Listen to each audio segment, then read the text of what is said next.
Hey guys, and welcome back to the channel. So today what we're going to be doing, as you can see, we're in the shop again. We've got two things we got to get done. I want to get the spark plugs installed on the Subaru and get the steering shaft installed on Project Babe.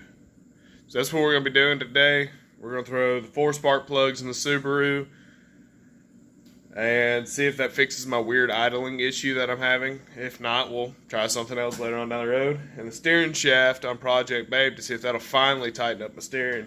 Because I'm running out of ideas of things to replace. I mean, I've rebuilt the whole front, put a new steering box on it, and I still got half a mile of slack in it. So we're going to get started with the Subaru first and go from there. Alright guys, so changing spark plugs is actually really simple. Some people say you gotta disconnect the battery. If you don't disconnect the battery. I don't. So it is a very simple job. You may need 3 tools. I used 3 tools. I used one to remove my air filter just because it was kind of in the way on this motor. You're gonna need a ratchet, an extension, and a spark plug socket. I use a magnetic spark plug socket. On this car, I'm going to use a small extension because I don't have a whole lot of space and just a regular 3/8 ratchet. Nothing super fancy when it comes to changing spark plugs. You know, it's a simple process. It's a good time to check the wires and stuff on. You know, they go to your spark plugs and everything. So, and when you're doing a JDM vehicle, anything that comes out of Japan, use NGK spark plugs. I mean, they cost a little more, but I promise you the car will run way better. So here we are looking at the Subi's engine. As you can see, I removed my air filter. You're going to come around down here, and you have a spark plug boot here and here. And on the other side of the engine, you look right past the battery, there's one there and one right here. You don't have a whole lot of space in there on this little motor. It's called a boxer motor.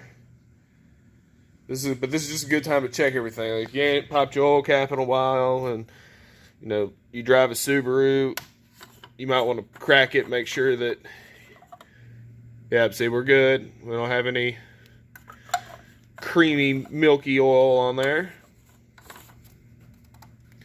There you can see the blazer system that runs my lights. But yeah, just a good clean little engine. I mean, they're very simple.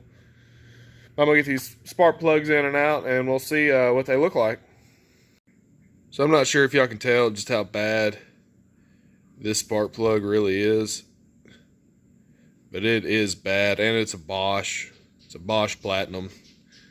Like I said, JD, they've been replaced at least once before. This one had some kind of sticky, almost like half-dried silicone shit on the end of it. It's actually a little loose right there.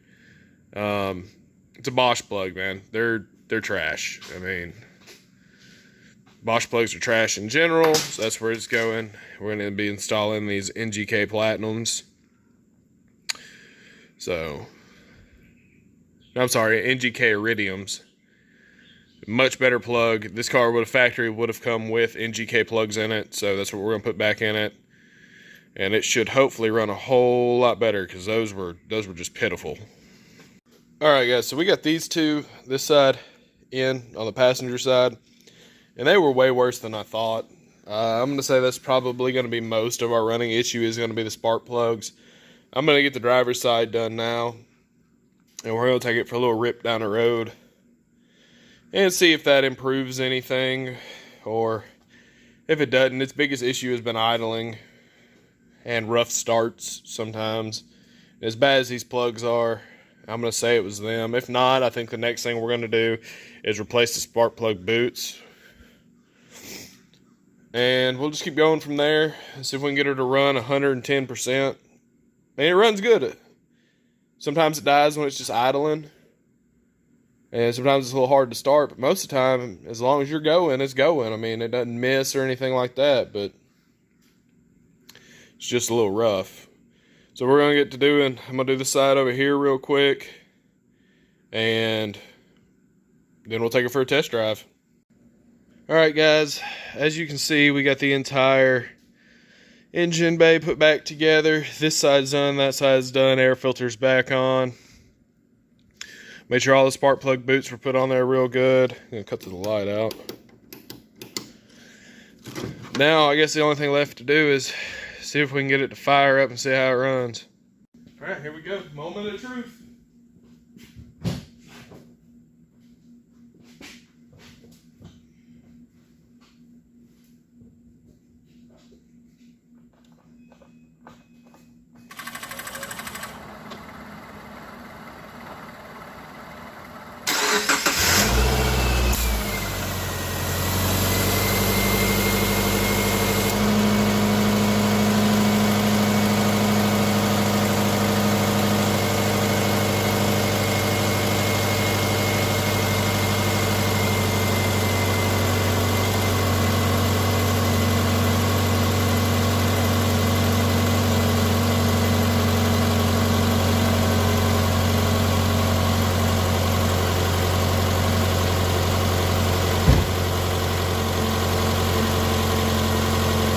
Alright, well, it's running. Seems to be running nice and smooth, no misses. Gonna let it warm up a little bit, and then we'll take it for we're gonna let it warm up for a little bit, and then we'll take it for a spin down the road and see what happens. Alright guys, so I just got done test driving the car after we did the spark plugs and everything. I've been sitting, letting it idle a little bit, and it seems to have fixed my idle issue. It seems to be running much smoother. Acceleration feels much better. And that just shows the importance, number one, of checking your plugs, making sure you've got good plugs in the car. Number two, making sure you have the proper plug in the car. Because the proper plugs for this car are NGK plugs. They had Bosch in it. I wouldn't put Bosch in my lawnmower. I don't like them. I've had a lot of trouble out of them when I was a Honda technician. People would come in with Bosch plugs and misfires. You switch them over to NGKs and the misfire go away. And they could be brand new Bosch plugs and be misfiring in a Honda. So if you have a Japanese car, so Subaru, Honda, Acura, Toyota, Lexus, any car made in Japan, Nissan, Infiniti, any of the cars made in Japan, make sure you are running NGK plugs. It'll make your life way easier. Now I'm going to jump in the Dodge, move it into the shop, and we're going to see if we can get the steering shaft installed. Alright guys, so what we're going to be doing now is we're going to be installing a new steering shaft on Project Babe. Now this is a pretty simple install. It's literally 2 bolts that hold on to the spline shafts. Getting the old one off is actually easier than putting the new one on any vehicle, because you can take the bolt out and spread out the little clamp part right there. You can spread it out with a punch or a pry bar, and then you take it off. With the new one, you can't do that because you don't want to damage the new one, so it's a little harder to put the new one on. So what you want to do before you get started is make sure you tie off your steering wheel, or have somebody hold your steering wheel. Somebody holding your steering wheel, they could be there a while depending on how long this takes you. So I tie mine off to the brake pedal with an old piece of ratchet strap I have laying around. I'll show you all that right now. As you can see, I've got it tied off so that it has very little movement. I know that seems like a lot of movement, but it's really not going to go anywhere. That's so you don't break your clock spring inside your steering wheel, because that's going to cause you a crap ton of issues if you do. My best piece of advice on this also is to take the top off first, so that when you're fighting the bottom, you're not trying to turn your steering wheel. And yeah, so make sure you got it tied off real good so it doesn't want to go anywhere. I can actually probably make this a little tighter. I probably will. And take your top off before you take your bottom off. Alright, well, I got the old one out, and what I want to show you guys, the reason I'm replacing this is, you see how easy this moves? How floppy and easy this moves. Well, it shouldn't be that easy, because here's the new one. See, it's holding itself straight out. You've actually got to put a little pressure on it to move it. That's how it's supposed to be. That's wore out, but I mean, this has got 320,000 miles on it. You know, it's, both ends are just completely wore out. And a lot of that slop I had in my steering, because you got to make up for that little bit of play in the steering before it, you know, that little bit of flop, it's got to take up till it gets taut and then turn at whatever angle it's supposed to be at. And you can see them old U-joints have seen better days. So it's a good thing we're replacing it. I'm going to get to installing the other one and hopefully have it done here in just a minute, and we'll take it for a test drive and see if it actually improved anything.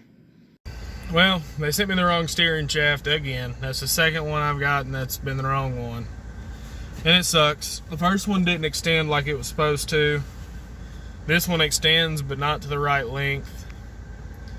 So I'll have to order another one, send them two. I gotta send them two back. Order another one. Make sure that it's 29 3/4 of an inch long. I got the old one out, so the truck's gonna be useless till I get another one. I'll probably order one on Friday if I got the money. If not, I'll order it when I get the money. I'll figure out, I'll put the old one back in or whatever if I have to. Don't really want to, but if I have to, I will.